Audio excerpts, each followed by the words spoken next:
इस साथ में वो सोच रहा था कि आखिरकार अब मेरे को इसको सफलता प्राप्त करने के लिए कितने ज्यादा केंद्रीय हाई लेवल स्पेस स्टेशन की जरूरत पड़ने वाली है। क्योंकि अगर नॉर्मल लड़ाकू की बात है तो एक ही केंद्रीय हाई लेवल स्पेस स्टेशन के साथ में अपनी आत्मा को और भी ज्यादा विकसित कर सकता था। लेकिन यहाँ पर बात कुछ और थी। कुछ ही देर के अंदर विपिन ने अब एक लास्ट केंद्रीय हाई लेवल स्पेस स्टेशन को भी यूज कर लिया था। उसके टूट जाने के बाद में विपिन ने अपनी आंखें खोली और बेबसी से बेचारे ने अपना सिर हिला दिया। उसने जब स्टार्ट किया था ना, उसने ये सोचा था कि वह आज संत लेवल स्टेज 3 के शिखर के ऊपर तो पहुंच ही जाएगा। हालांकि यहाँ पर बिल्कुल ही अलग हो गया था, क्योंकि इस समय वह अभी संत लेवल स्टेज 3 के प्रथम चरण के ऊपर ही पड़ा हुआ था और उसके पास में अब एक भी केंद्रीय हाई लेवल स्पेस स्टोन्स नहीं बचा हुआ था। विपिन ने हताशा से तो अपना सर ही पकड़ लिया। अरे भगवान, पहले मेरा क्लोन और अब ये, और एक मेरे पास में गोल्डन ओरिजिन खड़ाई, सारे भूखे ही पड़े हुए हैं क्या? मेरी आत्मा भी भूखी हो गई है और इससे पहले वह अभी मेरा भयानक वो भी ऐसा ही हो गया है। अरे उसको भी अब कभी ना कभी कोई ना कोई आत्मा खाने के लिए चाहिए। आखिरकार मैं करूँ तो क्या करूँ? मैं तो भिखारी से भिखारी होता जा रहा हूँ। विपिन ये सोच रहा था कि अब मुझे संत लेवल स्टेज 3 के शिखर के ऊपर पहुंचने के लिए कितने ज्यादा केंद्रीय हाई लेवल स्पेस स्टोन्स की जरूरत होनी चाहिए। अरे भाई, कितने क्या? पहले विपिन ये तो सोच तू, एक ही केंद्रीय हाई लेवल स्पेस स्टोन्स कहाँ से ढूंढ जाएगा? क्योंकि उस एक केंद्रीय हाई लेवल स्पेस स्टोन्स को ढूंढना कैसा था? जैसे कि किसी कचरे के ढेर के अंदर से एक सुई को ढूंढना। ये सब कुछ देखने के बाद मुझे ऐसा लगता है कि संत लेवल स्टेज 3 के शिखर के ऊपर पहुंचने के लिए कम से कम विपिन तेरे को यहाँ पर 50 केंद्रीय हाई लेवल स्पेस स्टोन्स की जरूरत पड़ने वाली है। हालांकि अपनी ये भिखारी जैसी हालत देखने के बाद भी ये सोच रहा था कि आखिरकार मैं इतने ज्यादा केंद्रीय हाई लेवल स्पेस स्टोन्स कहाँ से लाऊंगा? अगर मैंने इस रोसा सिटी को भी उल्टा पुल्टा कर दिया ना और इसको खाली कर डाला, तब भी तो मैं इतना तो ला ही नहीं सकता।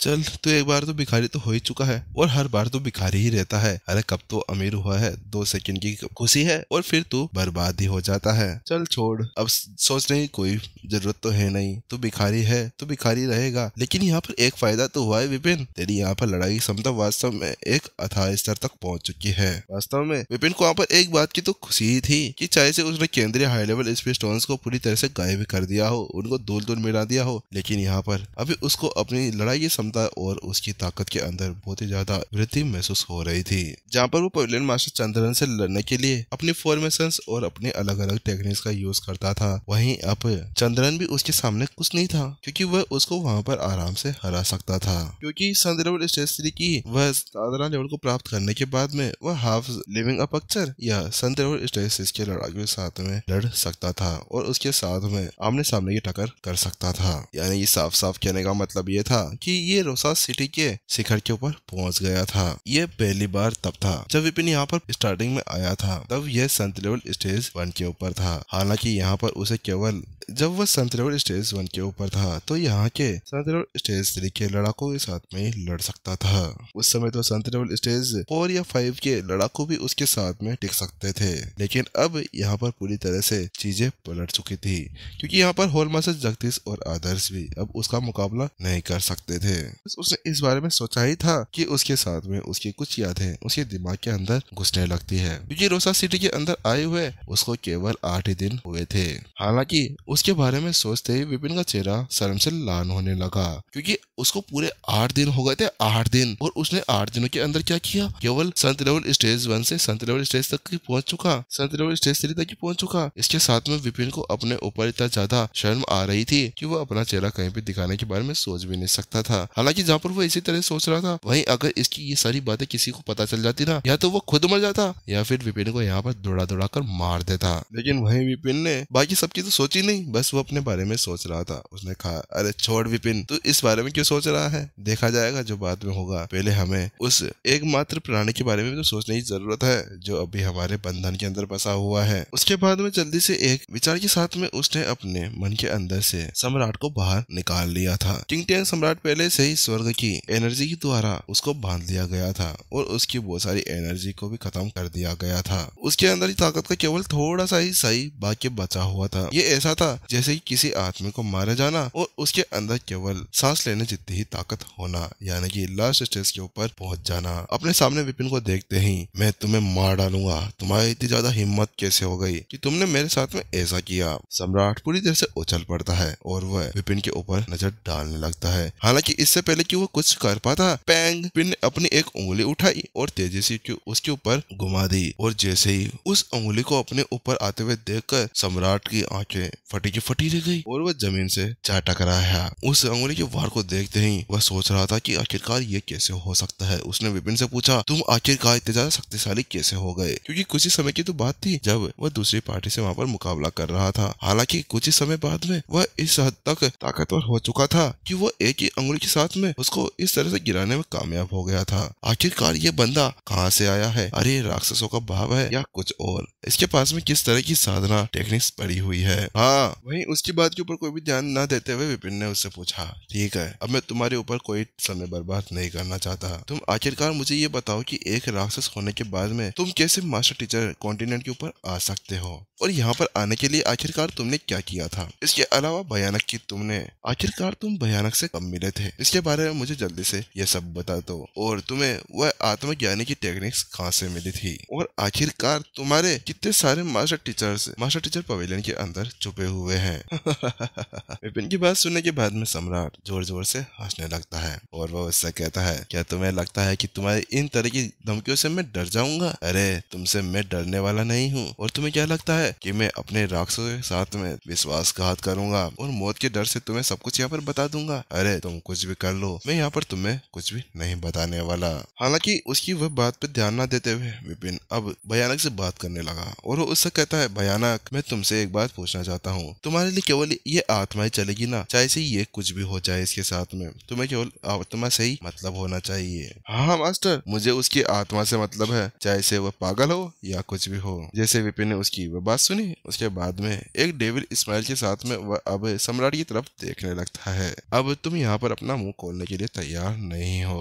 अब मेरे पास में कोई और चारा नहीं बचा है। मुझे लगा था कि तुम्हारी यहाँ पर मौत आराम से हो जाएगी। हालांकि अब जैसे विपिन ने भयानक के मुंह से वह शब्द सुने, अगले ही पल उसने अपनी हथेली ऊपर उठा दी और जल्दी से अपने सामने खड़े हुए सम्राट की आत्मा के ऊपर अटैक कर दिया। और तेज पाम अटैक अब उस सम्राट की आत्मा के ऊपर जाकर लगता है और उसी के साथ में वह जमीन पर जाकर धड़ाम से गिरता है। तुम मुझे कितना भी मार लो, हालांकि मैं तुम्हारे सामने झुकने वाला नहीं हूँ। लेकिन वहीं दूसरी तरफ विपिन की आंखों के अंदर अब खतरनाक ज्वाला जलने लगती है और उससे कहता है, देखो, मैंने तुमसे जितना पूछना था तुमसे पूछ लिया है। अब मैं इसे आगे ज्यादा खींच नहीं सकता। मेरे पास बहुत से काम है, मुझे अपनी वाइफ को लेने के लिए भी जाना है। इसी वजह से अब तुम्हारे साथ में जो होगा उसके लिए तुम ही जिम्मेदार होंगे। इतना कहने के बाद में विपिन के सर के अंदर से एक झेंकी का पतला धागा निकलना शुरू हो जाता है जो अभी सम्राट की आत्मा की तरफ बढ़ रहा था। उसको देखते ही सम्राट का पूरी आत्मा पूरी तरह से कपकपाने लगती है। ये नहीं, ये मत करो। आखिरकार वो समझ चुका था कि अभी विपिन क्या करने की कोशिश कर रहा था। विपिन अभी अपनी झेंकी के धक्के के साथ में आत्मज्ञानी की टेक्निक का यूज कर रहा था जिसका नाम था आत्मा खोज, और वो भी एक आत्मज्ञानी था जिसके साथ में वो समझ सकता था कि आखिरकार उस आत्मा खोज के साथ में क्या किया जा सकता था। जहाँ पर विपिन अगर उसका यूज करता ना तो उसकी आत्मा के अंदर दर्द तो नहीं होता। हालांकि वो उसके दिमाग को खोलकर देखने वाला था जिसके साथ में उसकी आत्मा नष्ट हुए बिना ही वह मानसिक रूप से पूरी तरह से एक पागल बनकर रह सकता था। और अब वहाँ पर सम्राट ये तो चाहता नहीं था कि एक गौरवशाली व्यक्ति की एक गौरवशाली राक्षस इस तरह से पागल होकर मरे। नहीं, ऐसा मत करो, मैं बोलूंगा। किंगटियन सम्राट ने जल्दी से विपिन के सामने अपने घुटने टेक दिए और वह तुरंत हड़बड़ाते हुए कहने लगा। उसकी आंखों के अंदर अभी खौफ देखा जा सकता था। उसकी वह बात सुनने के बाद में विपिन ने बिना किसी इमोशन के साथ में उससे कह दिया, मैंने तुमसे पहले कहा था और अब मैं एक बार ही मौका देता हूँ। मैं बार बार अपना टाइम बर्बाद नहीं करना चाहता था, इसीलिए इसके अंदर अब बहुत ही ज्यादा देर हो चुकी है। अगले ही पल उसकी वह झेंकी की एनर्जी उस आत्मा के अंदर चली जाती है। अगले ही पल अब वह उसके दिमाग को खोलकर देखने लगता है। विपिन यहाँ पर इतना ज्यादा दयालु भी नहीं था, वो भी राक्षसों के लिए तो बिल्कुल भी नहीं, और उसके पास में समय बर्बाद करने के लिए भी नहीं था। आखिरकार वो प्रत्युषा को लेने के लिए अगले साल जाने वाला था और अपनी ताकत को और भी बढ़ाने चाहता था। इसके अलावा भयानक को केवल वहाँ पर उसकी आत्मा की जरूरत थी। उसको इससे कोई भी फर्क नहीं पड़ता था कि वह सम्राट को पागल कर दे या उसकी चीरफाड़ कर। उसको तो केवल आत्मा की एनर्जी चाहिए थी। इसी वजह से यहाँ पर विपिन के पास में एकमात्र चारा बचा था सोल सर्च का। विपिन को अब धीरे धीरे उसके दिमाग के अंदर की सभी बातें नजर आने लगी थी। उसके साथ में विपिन को पता चल गया था कि 10,000 वर्ष पहले यहाँ पर ये किंगटियन वंश का सम्राट एक विधि कर रहा था। उसी समय उसका वहाँ पर सामना भयानक के साथ में हुआ था, जिसके साथ में उन दोनों के अंदर एक संबंध स्थापित किया गया था। और उसी अवसर का उपयोग करते हुए भयानक ने उसे एक आत्मकला दे दी थी, जिसके साथ में किंगटियन सम्राट ने अपनी कल्टीवेशन को आगे बढ़ाया था। और एक श्रद्धांजलि देते हुए उसने उसके साथ में अच्छा खासा संबंध अर्पित कर लिया था। मास्टर टीचर पवेलियन के अंदर और मास्टर टीचर पवेलियन के अंदर घुसने के लिए उसने कई सारे बच्चों को पकड़ा था और उन्हें इस हद तक ट्रेन कर दिया था और उन्हें साधना करने के लिए तैयार कर दिया गया था, ताकि वह उसके अंदर अपनी आत्मा को डालकर एक अच्छा सा शरीर क्रिएट कर सके। हालांकि जिस टेक्निक का वह यूज कर रहा था यानी रीइंकार्नेट का, ये बहुत ही ज्यादा खतरनाक टेक्निक थी, जिसके साथ में मुश्किल से 10,000 शिष्यों के अंदर से एक ही बच पाता था। और भयानक की इतनी ज्यादा ताकत को देखने के बाद में वह भी ज्यादा कुछ नहीं कर सकता था। और इसके साथ में ये भी पता चला कि रेयांस को यहाँ पर सफलतापूर्वक बनाने से पहले उसने 120 बार उसको बार बार किया था। यहाँ पर किंगटियन सम्राट का यहाँ पर व्यक्तिगत रूप से मास्टर टीचर के बीच में घुसने का एकमात्र कारण जो था ना, वह था यहाँ पर मास्टर शेख के उस विरासत को हासिल करना, जिसका नाम था आकाशीय ताबीज। पिन ने अपने मन ही मन में गंभीर रूप से बुदबुदाया और बुदबुदाते हुए भी एपिसोड खत्म करते हुए, गाइज यहाँ पर अब रोमांस स्टार्ट होने वाला है, यहाँ पर नए नए मिशंस आने वाले हैं, तो इसका पता तो आगे चलेगा ये आखिरकार यहाँ पर और क्या होने वाला है। और इसी तरह से रोमांसकारी इस स्टोरी को सुनने के लिए इस चैनल के साथ जुड़े रहें। चैनल पे नए हैं तो चैनल को सब्सक्राइब जरूर कर दें। गाइज जल्दी से टेलीग्राम पे ज्वाइन हो जाएं, और अगर टेलीग्राम पे नहीं हो सकते तो आप लोग कह दीजिए, हम व्हाट्सएप पे एक ग्रुप बना लेते हैं, जिसके ऊपर हम लिंक पेस्ट करके आप ज्वाइन करना चाहे तो वह भी कर सकते हैं। चलिए गाइज टाटा बाय बाय, मिलते हैं सुबह नेक्स्ट एपिसोड के अंदर।